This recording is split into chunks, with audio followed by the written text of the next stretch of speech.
Welcome to the StockOptionAssassin.com's Trade of the Week video. This is Eric. Today is Wednesday, July 2nd, 2014. We are about an hour and a half before the close at 2:30 in the afternoon Eastern. And what we're picking up today, we're actually doing this in our service. I wanted to kind of throw this trade out there. We've been kind of watching this triple bearish divergence in the SPY. And we actually took a little bit of action on that. Now, it doesn't mean I'm overly bearish on the entire market. It just means I think that, it's likely we either trade sideways or, potentially pull back.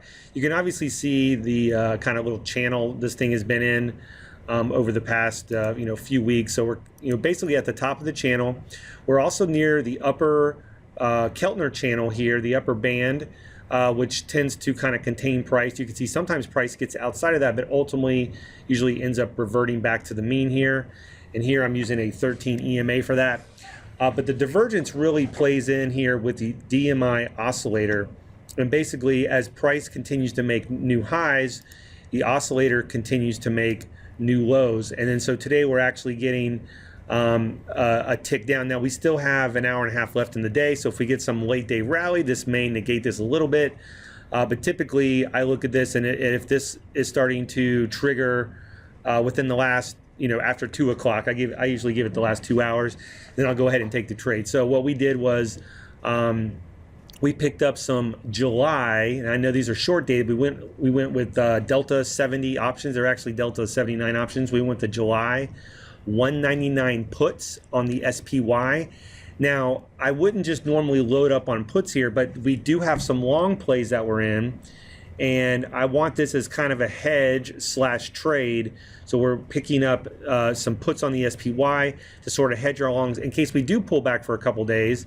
Then we can make a little bit of money on the pullback. We close our puts, and then we look for the rally to resume, that kind of thing.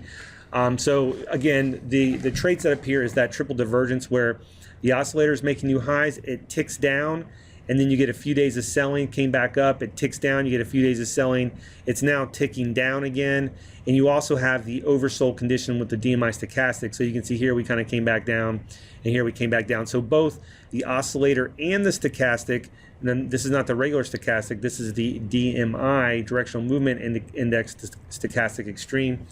But these are both indicating some weakness, and we are kind of, at an extreme level. So we're just looking for 1, 2, maybe 3 day pullback, and look for our puts to make money while we at the same time hedge our long plays. So that's our trade of the week. Hope you enjoy, and we'll see you at the next update.